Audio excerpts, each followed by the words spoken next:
Não havia grandes expectativas, uma palhaçada absolutamente ridícula. Nós somos um mundo novo, nós não somos contra ninguém. Bom pôr do sol do Rio de Janeiro, Cúpula dos BRICS 2025.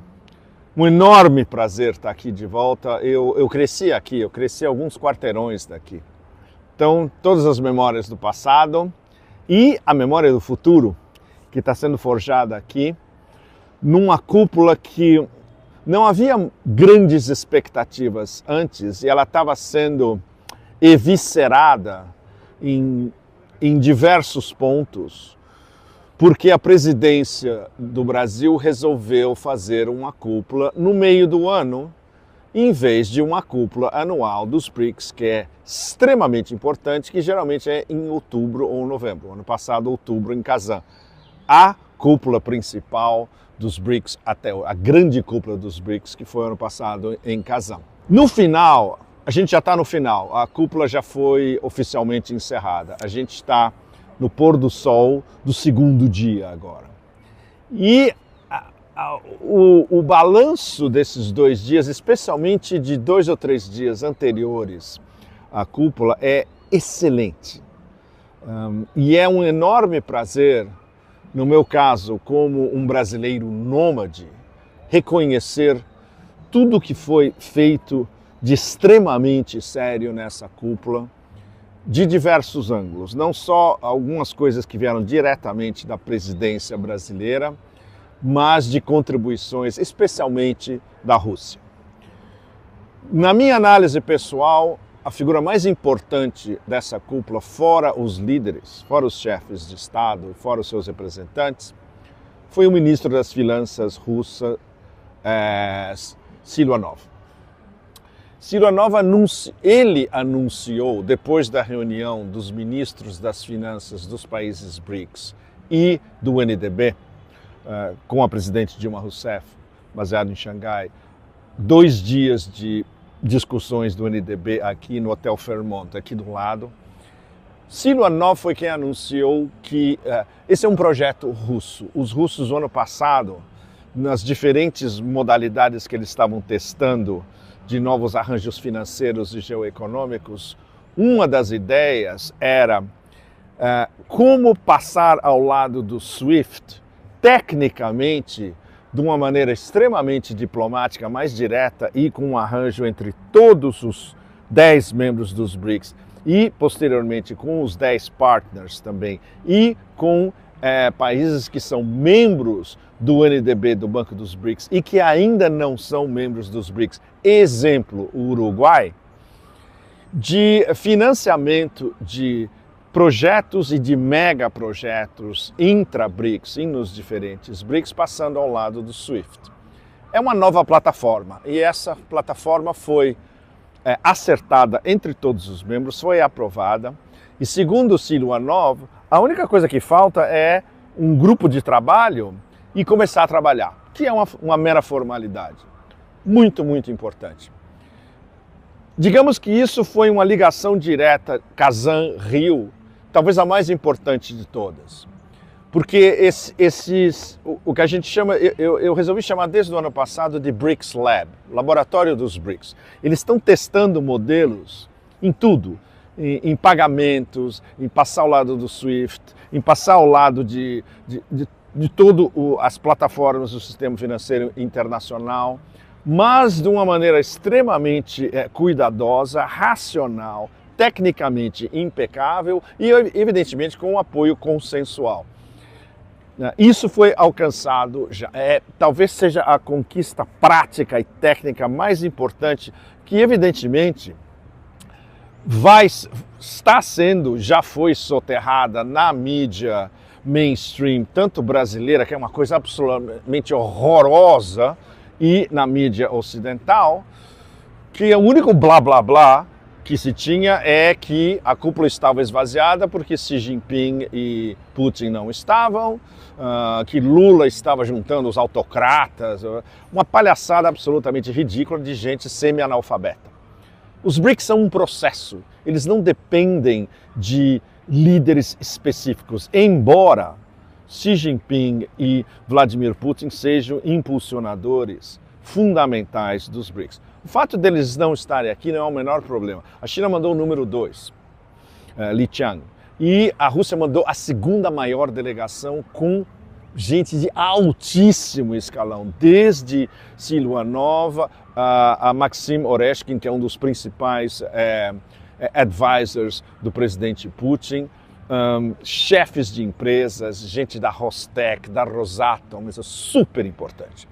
E os chineses, evidentemente, não só a delegação chinesa, muito importante, como think tanks, alguns dos melhores analistas e acadêmicos chineses. Eu tive o prazer de encontrar essa semana aqui, muitos deles afiliados ao Beijing Club, que é um think tank pequenininho em Pequim, mas de um perfil altíssimo.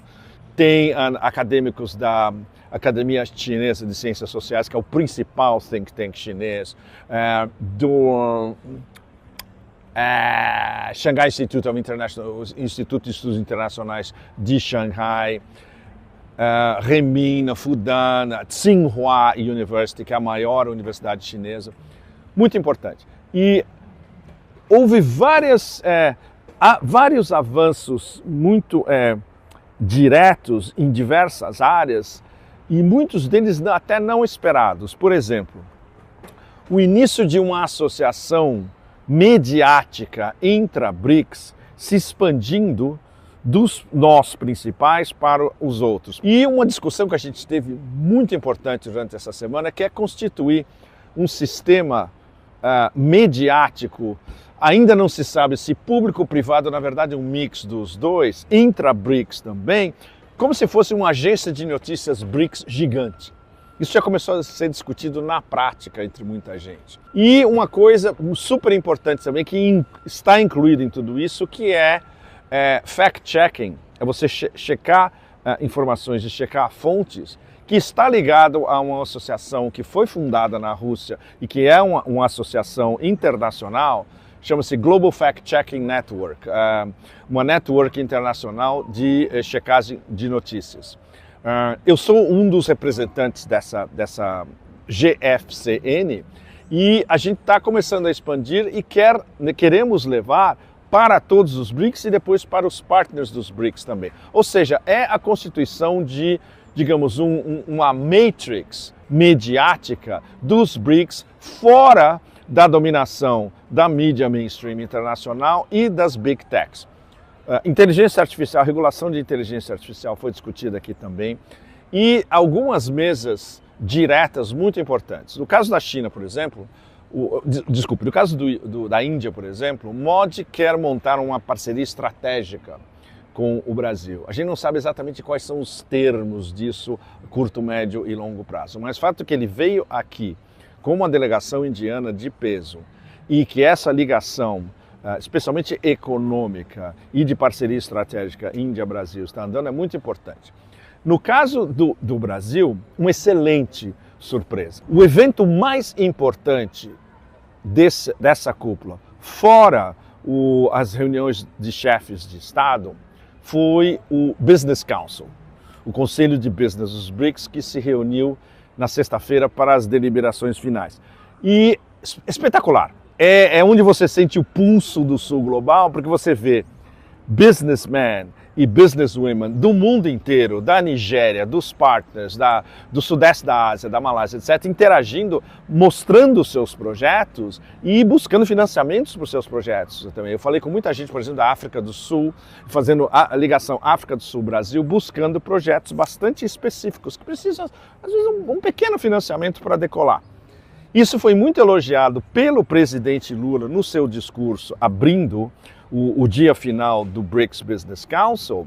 E, muito importante, essas associações de mulheres dos BRICS, associações nacionais de mulheres businesswomen dos BRICS nos diversos países, elas estavam todas representadas aqui. Eu falei, por exemplo, com nigerianas, com egípcias, super importante, e isso foi ressaltado pelo presidente Lula também, entendendo que esse desnível e essa desigualdade em remuneração e em reconhecimento do sexo feminino na escala de business global está começando a mudar a partir dos BRICS também.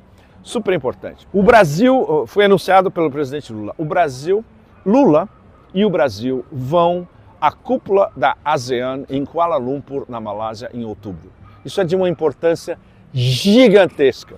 É a aproximação, fundamentalmente, de business América do Sul, capitaneada pelo Brasil, digamos, e os 10 do Sudeste da Ásia, cujo maior parceiro comercial para os 10 da ASEAN é a China. E o maior parceiro comercial do Brasil é a China também.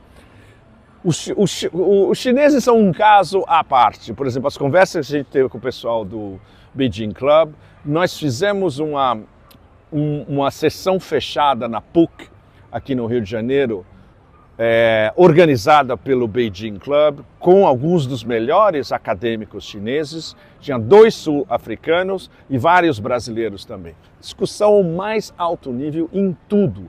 E forjando essa aproximação cada vez maior acadêmica entre os principais países dos BRICS. Eu espero que isso extravase para a Rússia também. Por exemplo, hoje à noite, depois de falar com vocês, vai ter uma reunião onde a gente pode, quem sabe, juntar o pessoal do Beijing Club com vários russos também e começar a expandir e com outros think tanks russos, expandir na verdade, essa bola rolante. Muito, muito importante tudo isso. Então, a expectativa de que isso estaria mais ou menos paralisado por uma série de problemas de política interna brasileira, por exemplo, a estupidez da mídia hegemônica brasileira, eles não têm nenhum interesse de perguntar sobre a relação do Brasil com outros membros dos BRICS. A única coisa que lhes interessa é a corrida presidencial aqui ou, eventualmente, achar uma maneira de pegar a Lula pelo pescoço. Bom, mas isso não interessa, porque é irrelevante, na verdade. O relevante, pelo menos, e isso, mérito para o presidente Lula de reconhecer, a nova articulação geoeconômica e geopolítica com o BRICS no centro. Isso avançou muito nessa cúpula, ainda que não tanto quanto muitos de nós estávamos esperando.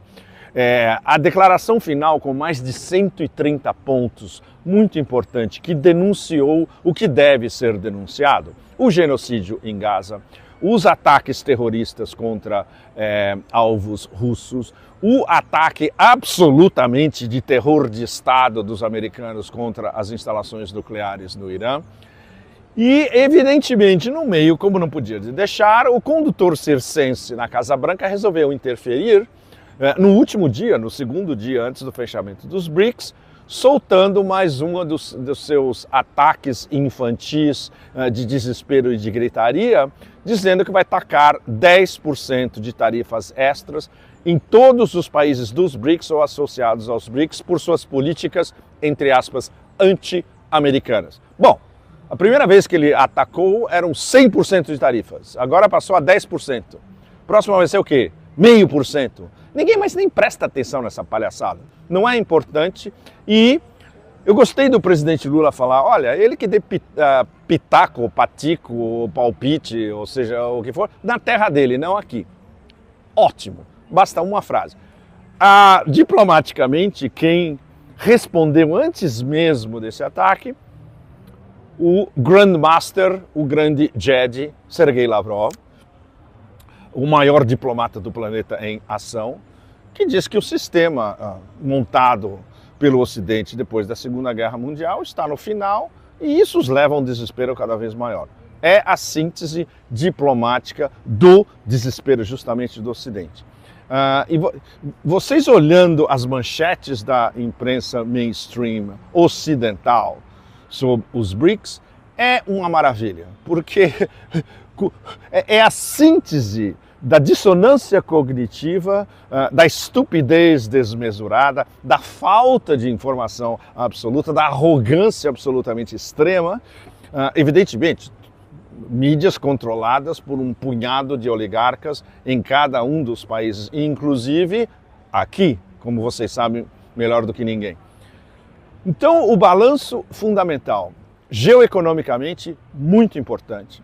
Em termos de organizar uma nova arquitetura financeira e de comércio e de pagamentos, de contratos e de articulações comerciais, um grande avanço. unidade dos BRICS, um enorme avanço. E a bola passa agora para a presidência indiana dos BRICS no ano que vem. O fato de Modi e uma delegação indiana importante terem vindo aqui já é muito, muito importante, sem dúvida. A gente espera que, como os russos ajudaram os brasileiros esse ano nessa transição, os brasileiros vão ajudar os indianos para a transição do ano que vem. E o fato de que os BRICS agora, a unidade dos BRICS agora é explícita. Os 10 países membros, incluindo a Indonésia como membro pleno e o Irã, atacado pelo Império, membro pleno, e os 10 parceiros, incluindo os nossos vizinhos latino-americanos, Bolívia e Cuba, 3 do Sudeste da Ásia, que é uma das grandes fronteiras de desenvolvimento do futuro próximo, como o presidente Putin está sempre falando, Vietnã, Malásia e Tailândia.